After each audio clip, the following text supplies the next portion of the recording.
दे दर्शन गिरधारी रे यमन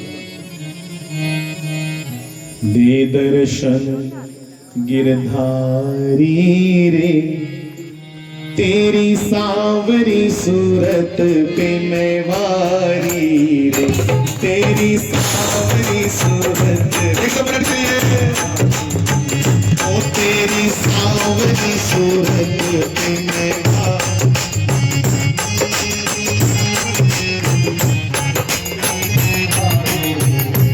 तेरी सांवरी सूरत पे मैं वारी रे तेरी सांवरी सूरत पे मैं वारी मोही ते दर्शन गिरधारी रे मोह आपकी आवाज बड़ी कमा रही है तेरी सांवरी सूरत पे मैं वारी रे तेरी सांवरी सूरत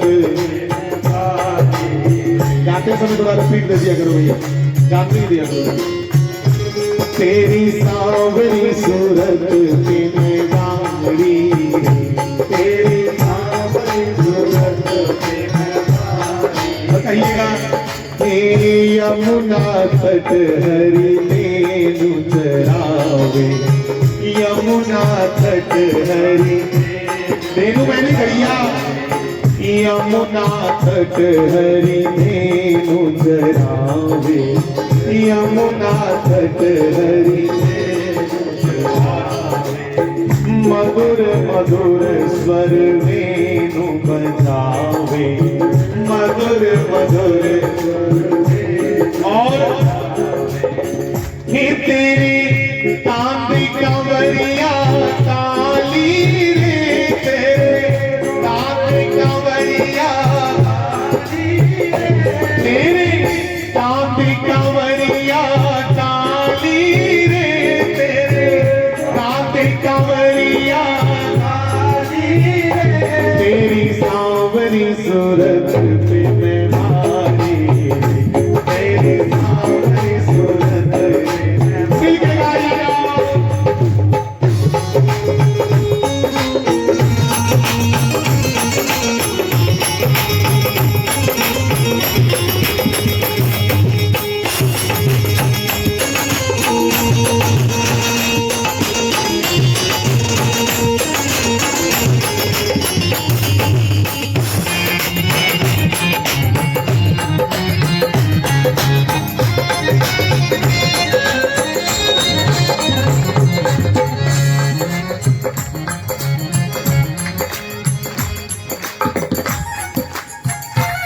और कहिएगा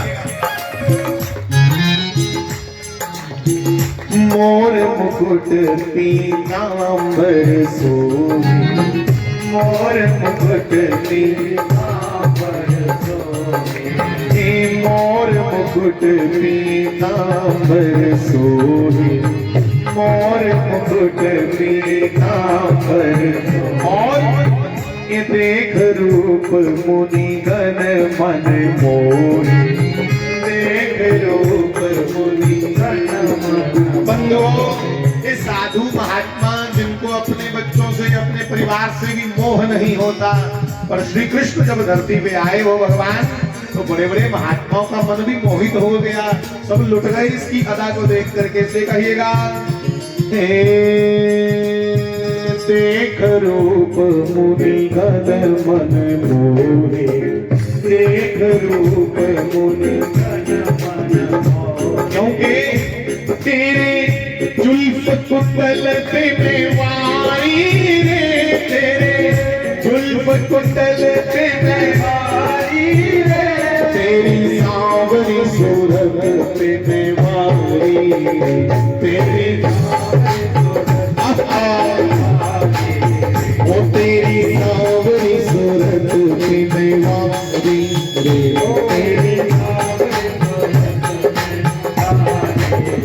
ते दर्शन गिरधारी रे मोहे ते दर्शन गिरधारी रे तेरी सांवरी सूरत पे मैं वारी रे तेरी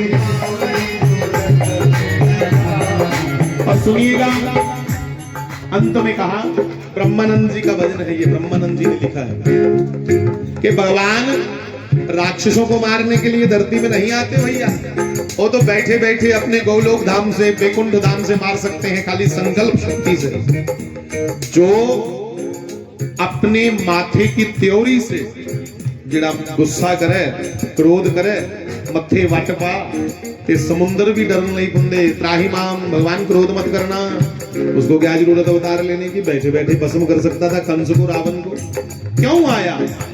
क्योंकि उसके आने का मुख्य प्रयोजन है, पहला प्रयोजन परित्राणाय साधूनाम, साधुओं को तारने के लिए, संतों भक्तों को मिलने के लिए आते हैं। और जब आए ही हैं तो चलो सफाई भी करते चलो, शत्रुओं को, दुष्टों को मारते चलो। तो इसलिए भैया सुनिएगा, क्यों आए?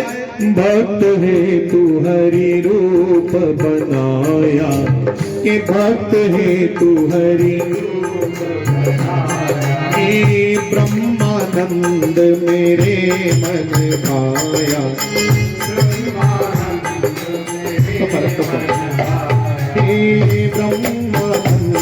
मेरे मन आया, के ब्रह्मानंद मेरे मन आया, तेरे चरण कमल पे मैं वारी रे, तेरे चरण कमल तेरे चरण कमल पे मैं वारी रे, तेरे चरण कमल पे मैं वारी रे, तेरी सावरी सूरत पे मैं वारी,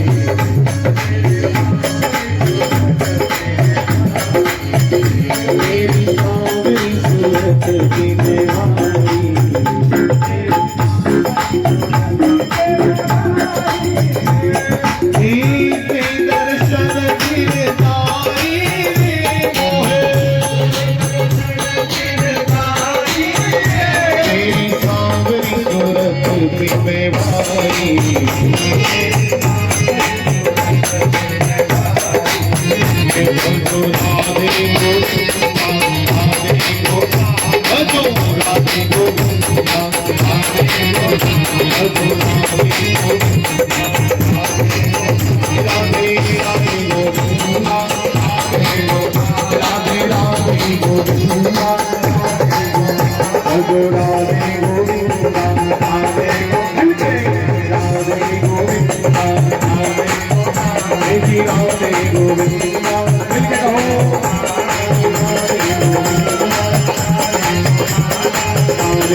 करके साफ उनको पुत्र भी दे रही है, पौत्र भी दे रही है।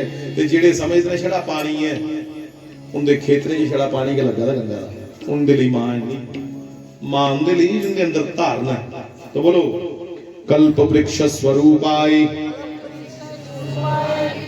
सर्वेशाम सततम परे। हे गौ माता मुझे क्या दे? क्षीरदाय धनधाय। क्षीर मैंने दूध दे हमारे घर में, धन की वृद्धि कर। क्षीरदाय धनधाय।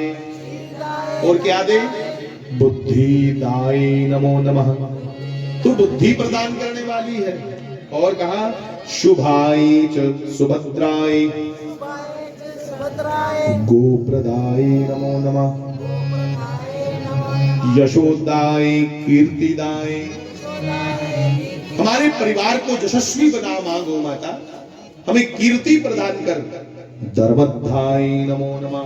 हमें धर्मज्ञ बना, हम धर्म पर चलने वाले बने, ऐसी हम पर कृपा कर।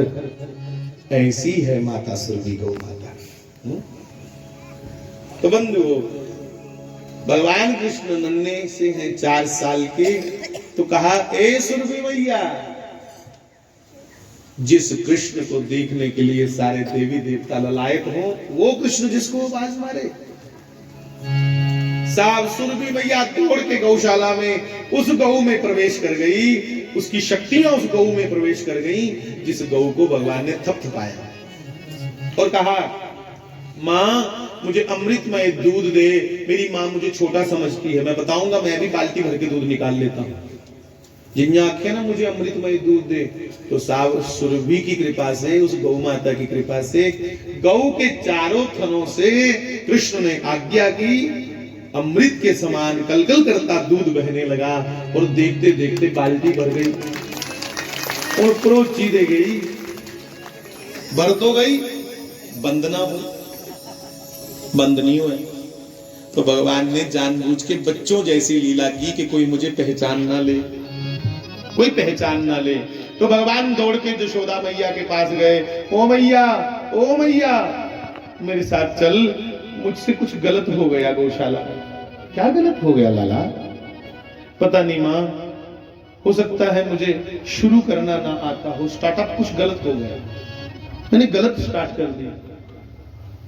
क्या तंग कर रहा है, मुझे काम करने दे। मां दूध पैरों में बह रहा है, नाली में जा रहा है। ये राम राम, दूध नाली में, चल चल चल। जब यशोदा ने जाके देखा, उस गौ में से करोड़ों करोड़ों चंद्रमाओं का प्रकाश निकल रहा है, चमक रही है गौ, और उसके थनों में से चमकती हुई पवित्र दूध की धाराएं 4 बह रही हैं। बाल्टी भर चुकी है और बाल्टी के बाहर दूध बह रहा है।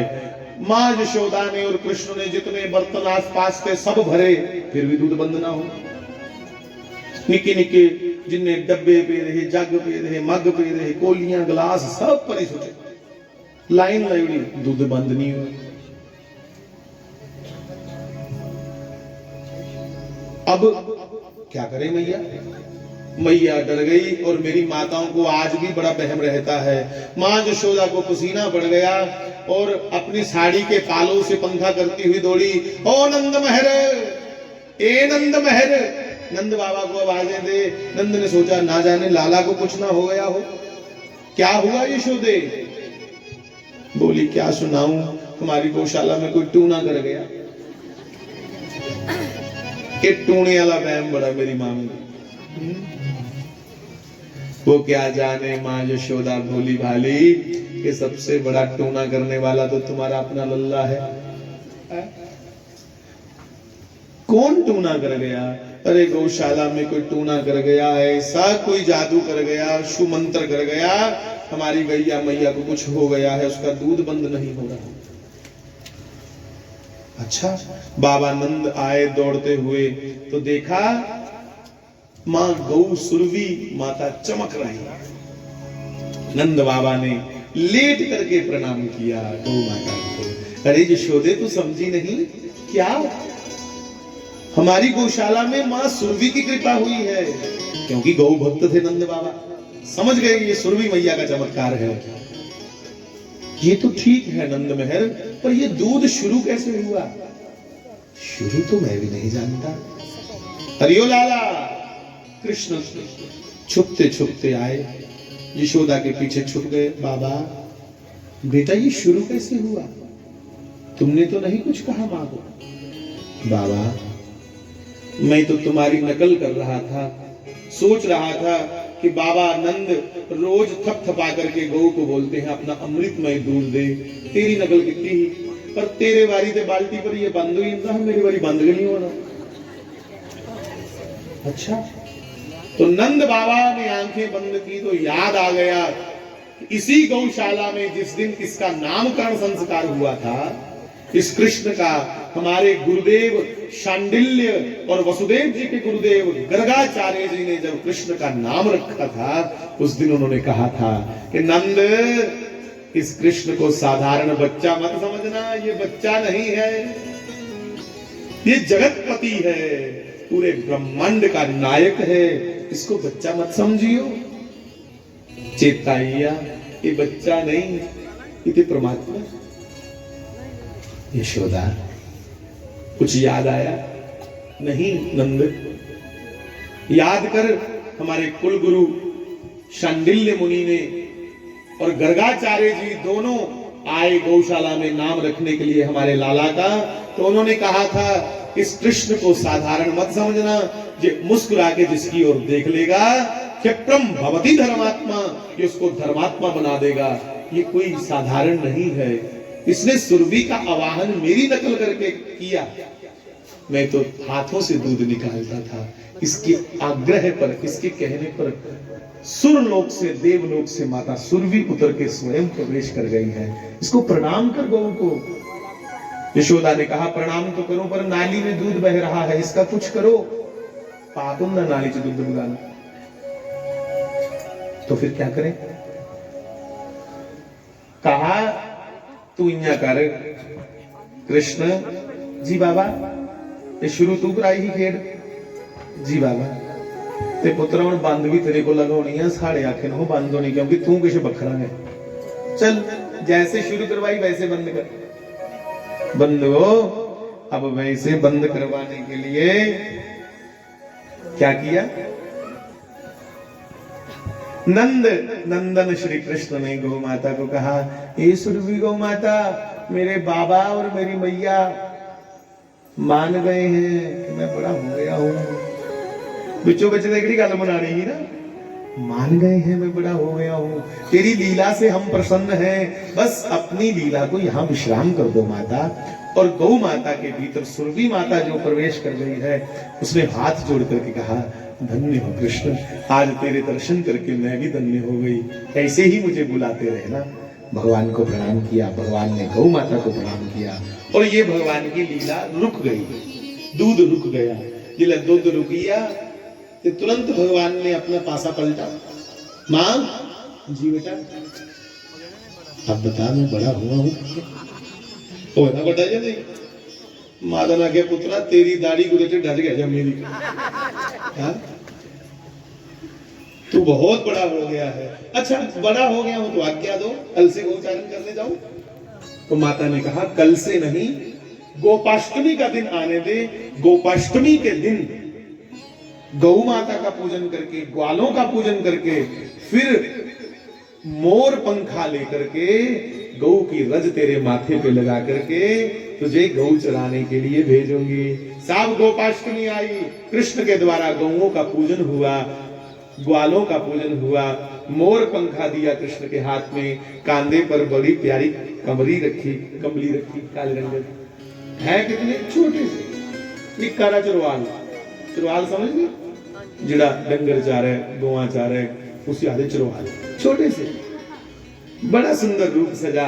माता ने कोडिये विच, कोडियां जानते हो? कोडी, कोडियों को काली डोरी में पिरो करके एक मोर पंखा माथे पे बांध दिया, और बड़ी बड़ी सुंदर सफेद कोडियां। अब तो भगवान बड़े प्यारे लग रहे हैं। चंदन आदि का तिलक करके गौ माताओं के पीठ पर पंजे लगाए चंदन के, श्री कृष्ण के माथे पे भी चंदन लगाया। और बछड़ों को जैसे पता चला कि आज कृष्ण हमें चराने आएंगे, तो पूंछ उठा उठा के बछड़े खुशी के मारे यत्र तत्र घूमने लगे, और कृष्ण और बलराम ने एक एक बछड़े की पूंछ पकड़ ली, एक एक बछड़ी चुंब पकड़ ली, और बछड़े दौड़ने लगे, और कृष्ण बलराम पीछे घसीटते हुए चले, कृष्ण दे जान पीछे बचे, और जोर जोरिया सन बछड़े इसलिए कूदे कि नन्हे से कृष्ण है अभी 4 सवा 4 साल के, उनके पांव में कोई कंकड़ पत्थर गोखरू कांटा ना लग जाए, इसलिए नाच नाच के उन्होंने जमीन की गुड़ाई कर दी। ये कौन है गैया, कौन है बछड़े? ये सब के सब श्री कृष्ण ही है। मतलब कृष्ण जब गोलोक धाम से वृंदावन में पधारे, तो भगवान का जो अपना परिकर है, परिकर मीन स्टाफ, स्टाफ। जैसे मोदी जी आए जम्मू में, तो उनके साथ उनकी गाड़ियां आती हैं, उनके साथ उनका स्टाफ आता है, उनके साथ उनकी अपनी सिक्योरिटी आती है। ये JNK पुलिस जो है, ये उनके पास नहीं जा पाती, उनके पास उनकी अपनी सिक्योरिटी है, उनका परिकर उनके साथ आता है। अरे मोदी जी तो एक साधारण आदमी है। जब भगवान धरती पे आते हैं, तो भैया भगवान धरती पे आते हैं तो जितना देव मंडल है, सुर मंडल है, गोलोक धाम के जितने भी भगवान के परिकर के आदमी हैं, वो सभी भगवान के संगी साथी भगवान के साथ उतरते हैं। पूरे का पूरा भगवान का समाज भगवान के साथ, ये गौ, ये ग्वाले, ये सब वही है। तो हुआ क्या बंधुओं, अब तो बड़ा आनंद आया सब। कृष्ण को आज्ञा मिली गौ चारण की नहीं, बछड़े चारण करने की, क्योंकि गैया मैया चरने के लिए दूर जाती थी, तो बछड़े वो घर के पास पास जो छोटे ग्वाले थे, छत पे चढ़कर जहां तक नजर जाती वहां तक ही बछड़े चरते थे।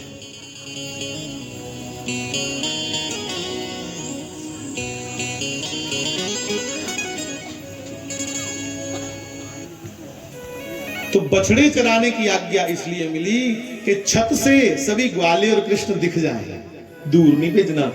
गौ चरने के लिए गोवर्धन के पार दूर यमुना तट पे जाती थी, तो बच्चू लागे लागे चलते थे।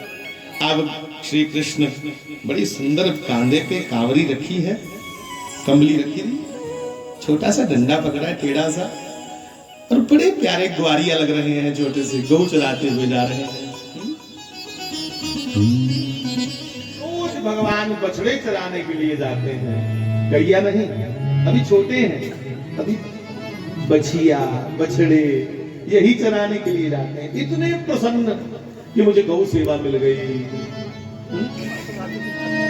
वो आके एक दिन सुनिएगा ध्यान से, 15 मिनट है मेरे पास और, क्योंकि कोई सज्जन लोग आए थे नहीं मिलने वाले, मैं उन्हें आख्या कि मैं कोशिश कर गया 10:30 पुजी आगा, पर अब मैं बैठे बैठे समय देख रहा था कि आज वाले तो हो गए, आज जाले तो हुई है 10:30, तो 15 मिनट और ठाकुर जी की चर्चा करिए। अपनी गल्लां दे बथेरियां होंदियां एदियां करते, एदियां गल्लां भी ऐसियां ने मड़ा गोपी गीत विच आखेदा कि तव कथा अमृतम, तेरी कथा ही अमृत है कृष्ण, और कोई दुनिया में अमृत नहीं। तुझे लगभग अमृत जिंदगी सुनाए, मैं भी आगे लिखन कनिया हुंदा। सुनिए सुधा अमृत की खाली सुने दा सारे दिखे दा कोई नहीं, और दिखे दा कुछ ये गरल जहर सारे दिखे दा कनिया हुंदा। कणका दी दवाई लिखी दी वो जहर भी होंगी, जहर सारे लिखेदा, अमृत को हण लिखेदा। इसलिए अमृत क्या है? तो भैया अमृत है श्री हरि की चर्चा, गोविंद की चर्चा। अगर अमृत ना होती तो तुम इतने लोग दिन को भी बैठे थे और संध्या को भी बैठे हो, मुझे देखने के लिए नहीं, मेरे जैसे कई उसकी चर्चा कर रहे हैं। साहब आप सब इसलिए बैठे हो कि गोविंद की चर्चा सुननी है, कृष्ण कथा सुननी है, राम कथा सुननी है, इसकी उसकी कथा ही अमृत है, और कोई दुनिया में अमृत। तो तव कथा अमृतम, तब मैंने उसकी, तव कथा अमृतम, तेरी कथा ही अमृत है। तप्त जीवनम कवि वरीतम कल्मषापहम। और क्या होता तेरी कथा को सुन के? कहा श्रवण मंगलम, आदमी का मंगल ही मंगल होता है खाली सुनने मात्र से। चुगली सुनने का नहीं ना, पाप लगेगा चुगली करने वालों को भी और सुनने वालों को, पर कथा सुनने वालों को श्रवण मंगलम, उसका श्रवण करना भी मंगलकारी होगा। श्रवण मंगलम, और क्या मिलेगा? कहा श्रीमदाततम, श्रीमद का दान मिलेगा। श्रीमद क्या? आपने देखा होगा संतों को, महापुरुषों को, दुख में भी मौज में रहते हैं, उनके लिए सुख और दुख सम होते हैं। संतों के लिए तुल्य निंदा स्तुति मौनी संतुष्टो येन केनचित्, वो निंदा और स्तुति में एक जैसे प्रसन्न रहते हैं। क्यों? क्योंकि उनको श्रीमद मिल चुका है, वो श्री ठाकुर जी की मस्ती में संपन्न है, मौज में रहते हैं। इसलिए कहा श्रवण मंगलम श्रीमदाततम भुवि ग्रंथि ते भूरिदा जना। तो बंधुओं उसकी कथा ही अमृत है। रोज